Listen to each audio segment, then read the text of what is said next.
오늘은 마태복음 110번째 시간으로 설명할 수 없는 은혜라는 제목으로 같이 하나님 말씀 나누도록 하겠습니다. 여러분, 교회에서요 가장 많이 하는 말이 뭘까? 여러 가지가 있겠지만 그 중에 하나가 바로 은혜라는 말이 아닐까 생각합니다.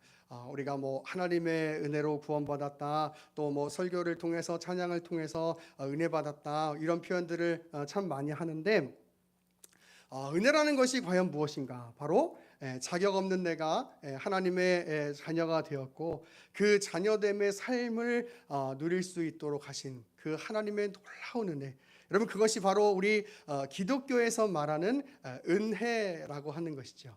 그래서 항상 기독교에서 말하는 그 은혜를 고백하는 사람들은 늘 나의 연약함과 나의 실력 없음을 고백하게 되어져 있는 것입니다.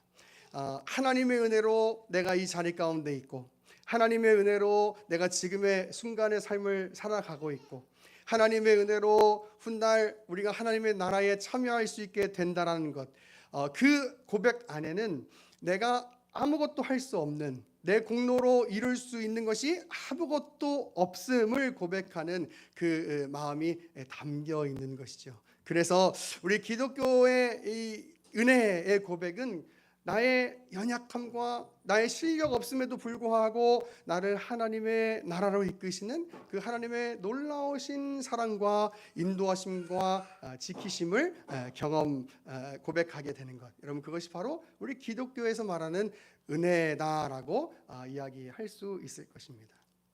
여러분, 그래서 사실 이 은혜를 고백하면, 신앙생활을 오래 하면 할수록 뭔가 우리의 마음에 겸손이 생겨야 하고, 우리의 마음에 하나님을 향한 간절함이 생겨야 하는데, 여러분, 사람의 이 죄성이요, 신앙생활을 오래 하면 할수록 예수님 앞에서, 하나님 앞에서 내 실력을 자랑하고 싶어지는 그런 마음들이 스물스물 올라오는 것들을 여러분 경험해 보신 적이 있으실 거라고 생각합니다. 그런 것이죠. 내가 그래도 이만큼 교회 다녔다, 내가 그래도 이만큼 하나님의 말씀을 안다, 내가 이만큼 교회 생활에 익숙하게 잘 해가고 있다라고 하는 것들 때문에 오히려 그것이 하나님의 은혜를 고백하면 더 겸손해져야 하는데, 그런데 자꾸 그것을 내세우고 싶어 하는 거예요. 여러분, 신앙생활을 오래 하면 할수록 사실 더 겸손해지고, 더 하나님의 은혜에 깊어져서 그 하나님의 은혜를 고백할 때 정말 감사로 예배하고, 감격으로 예배하고, 정말 눈물로 예배할 수 있는 그 겸손함이 있어야 하는데, 여러분, 이 인간의 죄성이요, 시간이 지나면 지날수록 자꾸 다른 것들을 생각하게 되는 거예요.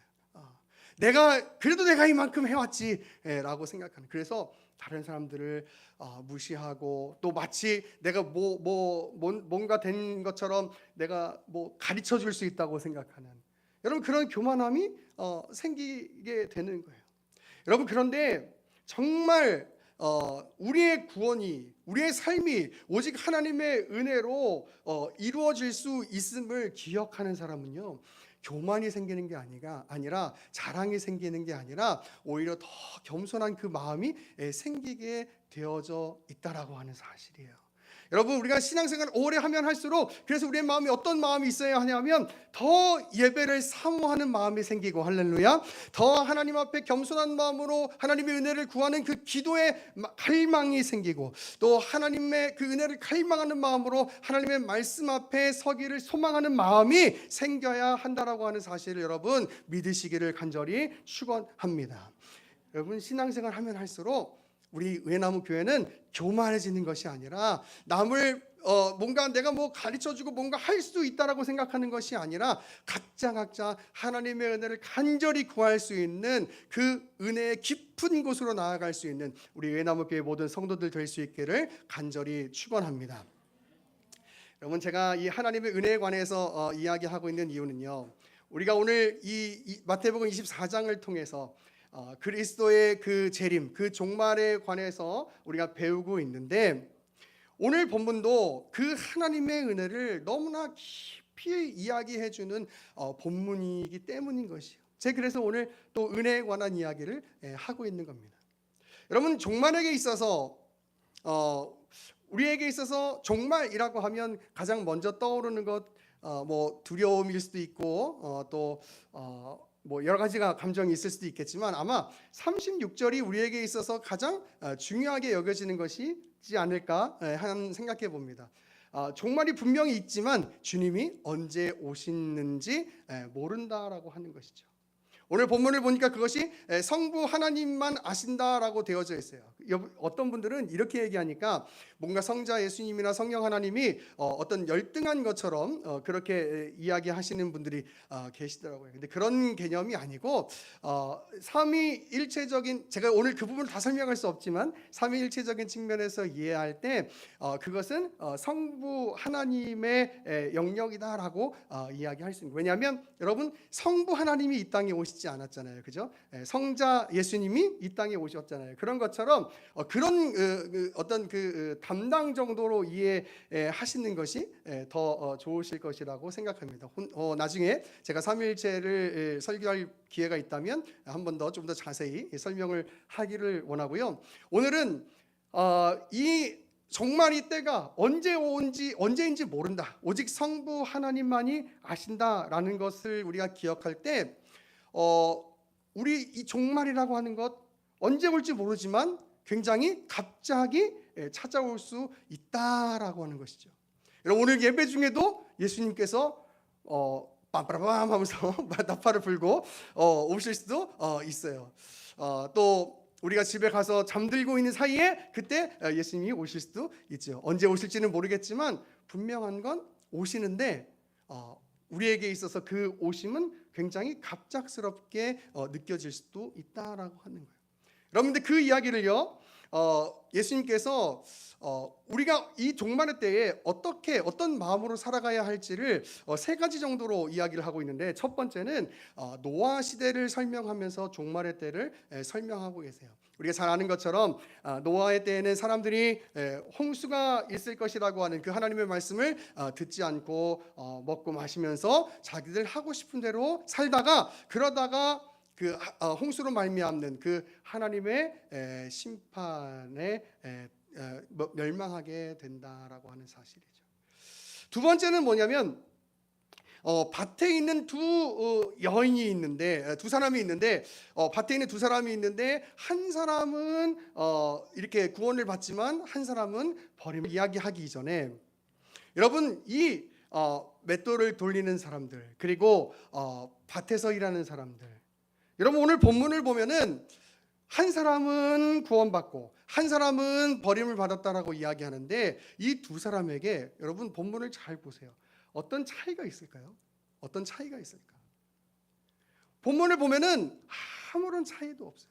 그냥 밭에서 일을 하다가 어떤 사람은 이 구원을 받게 되고 어떤 사람은 버림을 받게 되는 거예요. 맷돌질을 하고 있는데, 여러분, 그 유대 지방에서 그 매질을 한다는 거는 어떤 개념이냐면, 이제 그 마주보고 두 여성이 앉아서 이렇게 그 맷돌을 돌리는데 180도씩 이렇게 나눠가지고 이렇게 돌리면 그 다음에 상대편이 저렇게 돌리고 이렇게 하면서 같이 돌리는 것을 의미하는 거예요. 그런데 그러니까 이 두 사람은 굉장히 가까운 사이일 수 있는 것이죠. 그런데 그 중에서 어떤 한 사람은 구원을 받고 어떤 한 사람은 구원을 받지 못한다라고 이야기하는 거예요. 그런데 그렇게 이야기하는 그 이야기에 그 두 사람의 어떤 차이가 존재하지 않아요. 예를 들면 구원받는 사람은 뭐 하나님 앞에 잘 살고, 또 구원받지 못한 사람은 죄를 많이 저질렀다, 이렇게 이야기하지 않고요. 그냥 밭에 있는 두 사람이 한 사람은 구원받고 한 사람은 버림받고, 맷돌질하는 그 여성 중에 한 사람은 구원받고 한 사람은 구원받지 못한다라고 이야기를 하는 거예요. 여러분, 이것이 말하는 것은 무엇이냐면은 바로 우리의 구원이 철저하게 하나님의 주권 안에 있고 철저하게 하나님의 은혜에 달려 있다라고 하는 문제인 것이에요. 여러분, 우리는 항상 인생을 이해할 때 이렇게 이해하려고 하는 습관이 있어요. 어떤 원인, 그 원인으로 비롯되는 결과, 그것으로 우리의 인생을 이해하고 싶어 하는 경향이 있습니다. 그래서 구원도 그래요. 내가 구원받는 것, 어떤 행위가 있어야지 구원받을 수 있지 않는 것, 구원받을 수 있는 것 아니야? 라고 생각하는 것.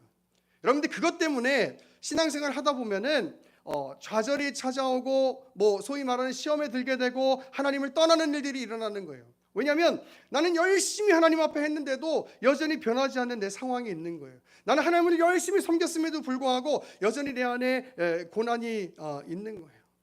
심지어 나는 하나님을 열심히 섬기고 있는데도 여전히 그냥 힘들고 어려운 삶을 살고 있는데, 그런데 오히려 이 세상의 이 악한 사람들은 하나님을 믿지 않고 있으면서도 너무나 잘 살고 있는 거예요.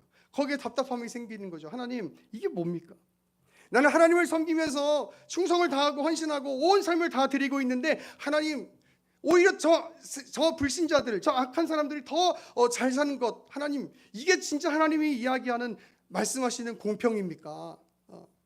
여러분, 이렇게 생각할 수가 있는데 이미 우리보다 이 생각을 먼저 한 선지자가 있었어요. 누구냐면 바로 하박국 선지자예요. 우리 하박국 1장 12절로 가보겠습니다. 구약성경 하박국 1장 12절입니다.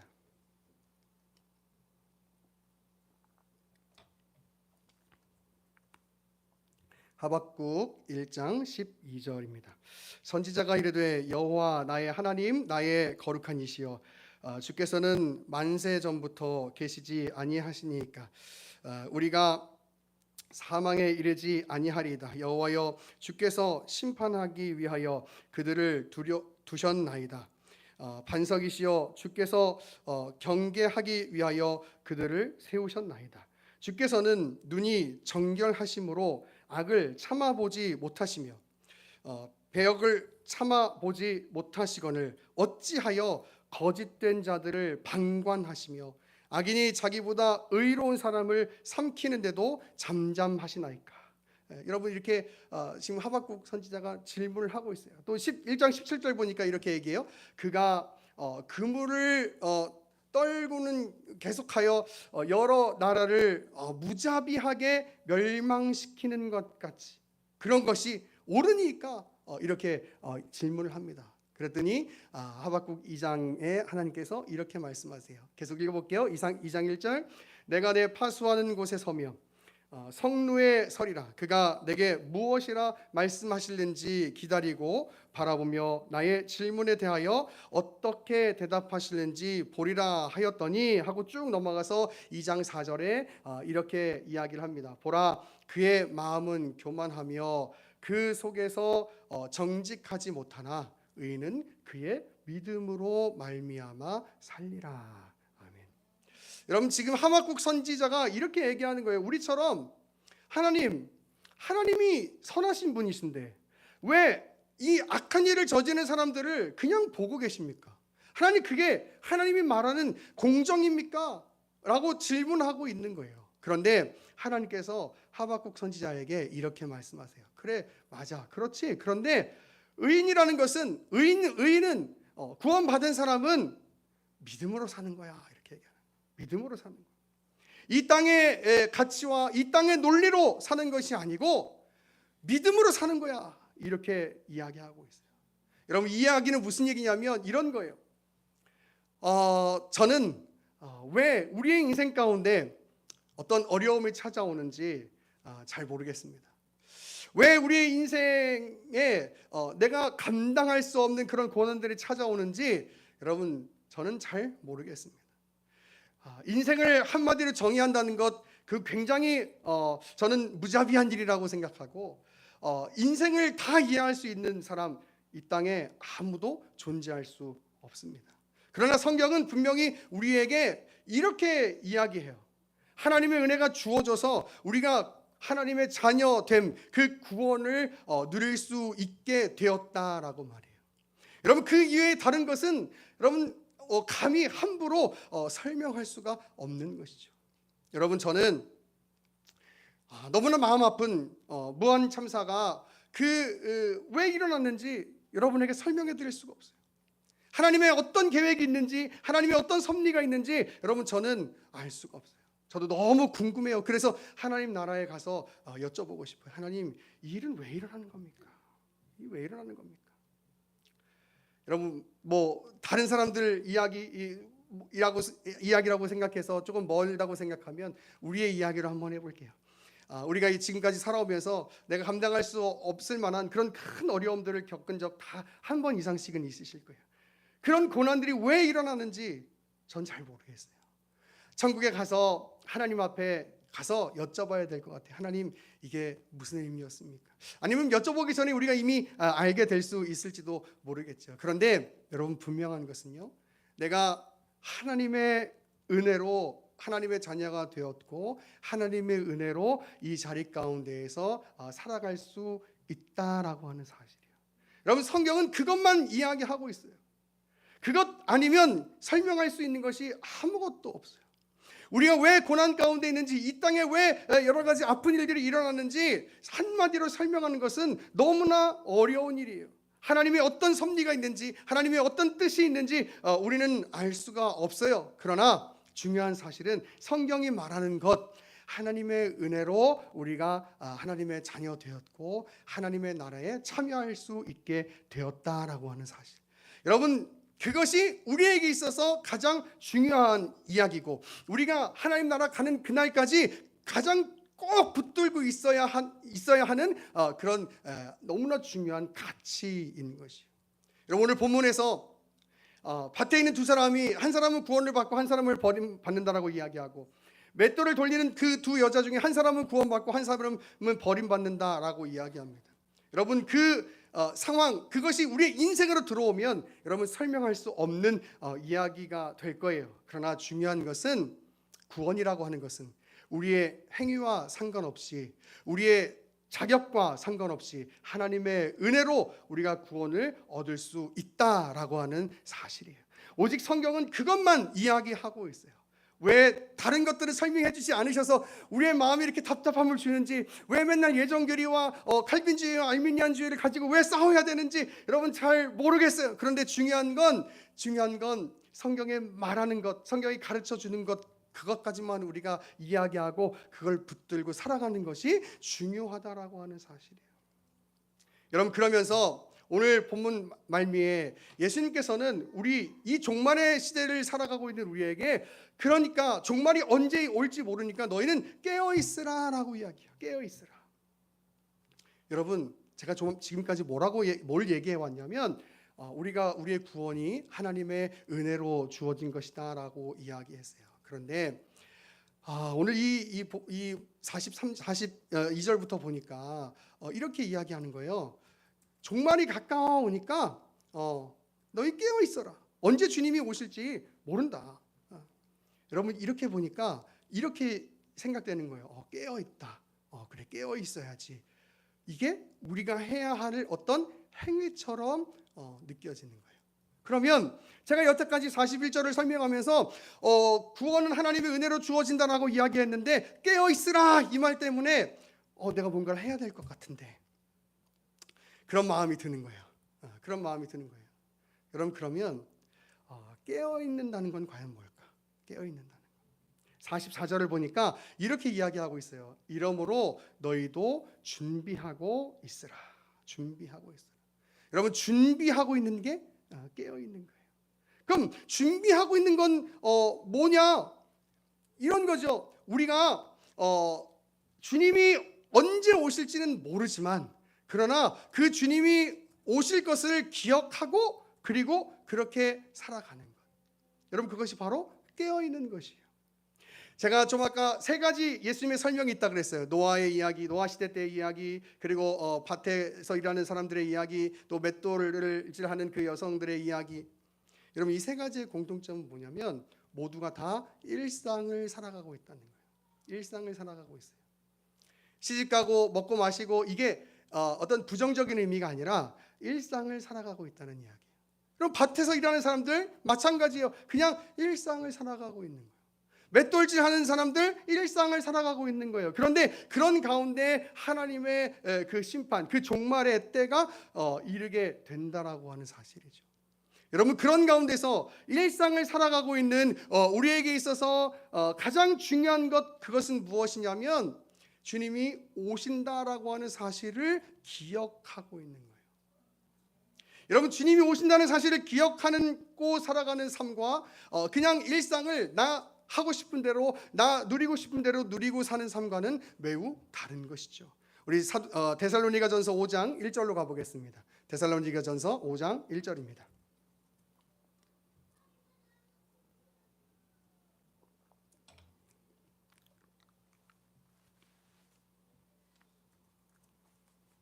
제가 봉독하겠습니다. 형제들아, 때와 시기에 관하여는 너희에게 쓸 것이 없음은 주의 날이 밤에 도둑같이 이를 줄을 너희 자신이 자세히 알기 때문이라. 그들이 평안하다 안전하다 할 그때에 임신한 여자에게 해산의 고통이 이름과 같이 멸망이 갑자기 그들에게 이르리니 결코 피하지 못하리라. 4절이 중요한데요. 형제들아, 너희는 어둠에 있지 아니하매 그 날이 도둑같이 너희에게 임하지 못하리니라고 돼 있어요. 여러분, 1절부터 3절까지는 그날이 도둑같이 온다. 오늘 본문도 36절에 예수님의 그 재림, 그 종말의 때가 언제인지 우리는 알 수가 없다, 그렇게 얘기했던 이야기가 데살로니가전서 5장 4절에서는 이렇게 이야기해요. 형제들아, 너희는 어둠에 있지 아니하매 그날이 도둑같이 너희에게 임하지 못하리니라고 돼 있어요. 못하리니. 여러분, 여기 형제들아, 너희가 어둠에 있지 아니하매, 즉 우리가 빛에 거하고 있다라고 하는 것, 그 자리, 그 위치가 어디예요? 바로 우리가 하나님의 은혜로 하나님의 자녀됨을 누리며 살고 있는 지금 이 순간이라고 하는 사실이에요. 여러분, 지금 이 순간에 우리가 알게 되는 것은 뭐냐면 바로 하나님, 그 예수 그리스도가 언제 오실지는 모르지만 분명히 오신다는 거예요. 분명히. 그걸 알고 있기에 우리는 이 하나님의 자녀됨 안에서, 그 구원의 은혜를 누리는 것 안에서 두려워하지 않고 그 하나님의 은혜를 누리며 그 예수 그리스도의 재림을 맞을 수 있다라고 하는 사실이죠. 여러분, 우리가 일상을 살아갑니다. 그런데 우리는 어떤 존재로 그 일상을 살아가게 변화된 존재냐 하면 어둠 가운데서 우리의 일상을 살아가는 존재가 아니라 우리를 부르신 그 빛의 자리, 그 구원의 자리로 우리를 부르셔서 일상을 살아갈 수 있도록 만드신 그 하나님의 은혜 안에서 살고 있는 존재, 그게 바로 저와 여러분이라고 하는 거예요. 그래서 우리에게는 종말이 도둑같이 오는 것이 아니고 언제 올지는 모르지만 주님이 오셔도 나는 하나님의 나라에 들어갈 수 있다라고 하는 확신 가운데 살아갈 수 있다라고 하는 것이죠. 여러분, 이것이 바로 깨어있는 거예요. 깨어있는 거. 오늘 말씀의 제목이 설명할 수 없는 은혜. 설명할 수 없는 은혜. 여러분, 우리는 우리 스스로 이 빛이라고 하는, 빛의 자녀라고 하는 이 위치에 들어갈 수 없었어요. 우리의 힘으로 그렇게 할 수 없는 일이었던 거죠. 왜 지금 우리가 이렇게 예배할 수 있는지, 왜 우리가 이렇게 하나님의 자녀로 살아갈 수 있는지, 어떤 사람은 목회자로, 또 어떤 사람은 선교사로, 또 어떤 사람은 교회 직분자로 왜 그렇게 살아갈 수 있는지 설명할 길이 없어요.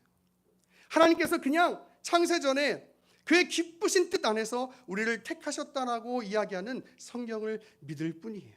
그러나 감사한 것은 우리에게 그 어떤 자격이 없지만, 우리에게 그 어떤 실력이 존재하지 않지만, 그러나 하나님이 저 여러분을 이 빛의 자녀라고 하는 이 위치에 두셨다라고 하는 사실이에요. 여러분, 그래서 종말을 기다리고 있는 저와 여러분, 두려워할 이유가 없습니다. 왜냐하면 우리 스스로 이 자리 가운데 온 것도 아니고, 이 자리를 유지하기 위해서, 이 위치, 이 신분을 유지하기 위해서 우리가 어떤 스스로 할 수 있는 그 어떤 행위도 존재하지 않기 때문이에요. 다만 하나님의 은혜가 저와 여러분을 이 자리 가운데 두셨을 뿐인 것이죠. 다 이해할 수 없지만, 다 설명할 수 없지만, 그러나 감사한 것은 우리의 연약함에도 불구하고 우리를 이 자리 가운데 하나님께서 두셨다라고 하는 사실이에요. 여러분, 이 사실에 감사하면서 늘 하나님을 바라보며 하나님의 나라를 소망하며 그 하나님의 은혜 감격 가운데 살아가는 우리 귀한 의나무교회 성도들 다 될 수 있기를 간절히 축원합니다.